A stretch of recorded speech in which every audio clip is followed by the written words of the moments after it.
others, but it seems that according to recent headlines, our tastes are changing. And so-called handbag hounds, or little dogs, have become more and more popular, especially with the rich and famous. And the craze for small dogs is leaving some bigger breeds out in the cold.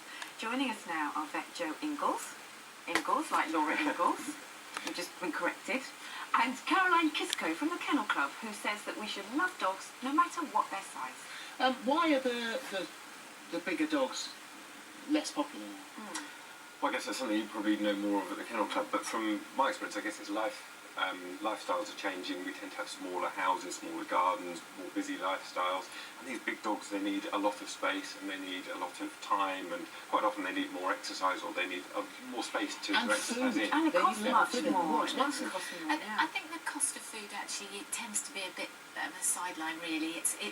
It is expensive, but when you look at the amount that any dog eats in a day, it's not a huge expense compared to all of the other things. And as Joe said, the commitment in terms of time, caring, grooming, and so on, the amount of exercise they need. But also you can take a little dog anywhere, mostly.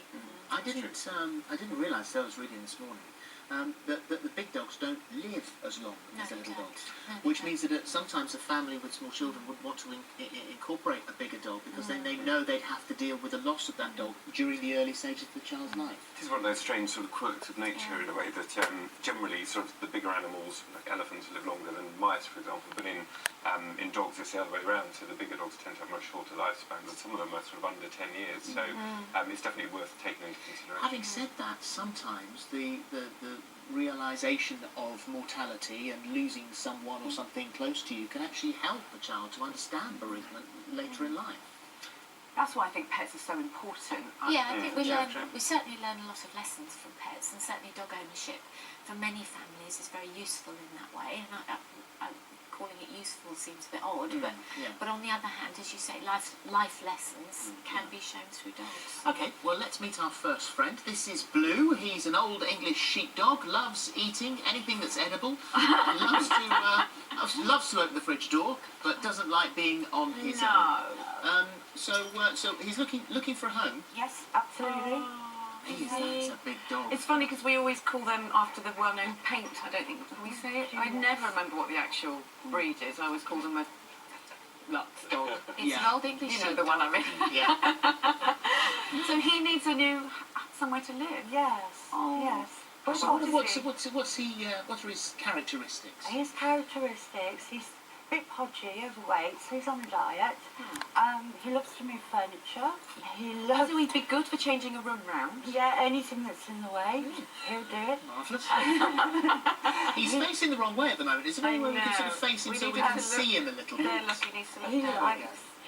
Don't force him if he doesn't want to, but it'd be nice to see his face. Yeah, he likes to round things up. He rounds the other dogs up, he rounds the hens up, brings them home. Anybody that doesn't want to be rounded up, he does it. Issues with these sort of dogs?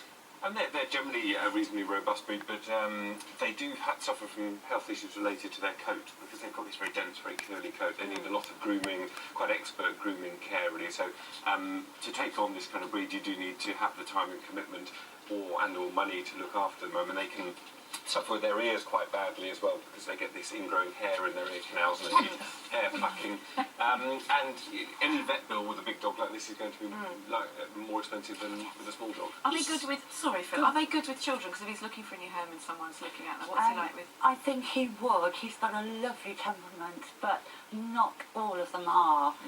They really do have to be nurtured around children. Growly. Yes, they have to be nurtured. The thing with these breeds is that all of them are specialised in their own way, but the people who do the rescue and the specialists, they are the people who really can find the best home for the dogs, because they know the dogs, they know the individual dog, and they know all about finding the right home. Okay, all right, well there you go, there's number one, and we can describe him as being fragrant. Lovely dog. Scratch and sniff. Coming up next, it's Roa the Otter Hound. He loves to run through puddles and being fussed over. And here he comes now. What's his personality? He's a great dog. I mean, bearing in mind he was a rescue, he's very loving, takes all the affection you could possibly give him, etc. And the things to consider with a breed like this? I think the one thing that actually, you just made the point, rescue dogs tend to be that much more affectionate because they haven't had love all their lives. They don't take love for granted.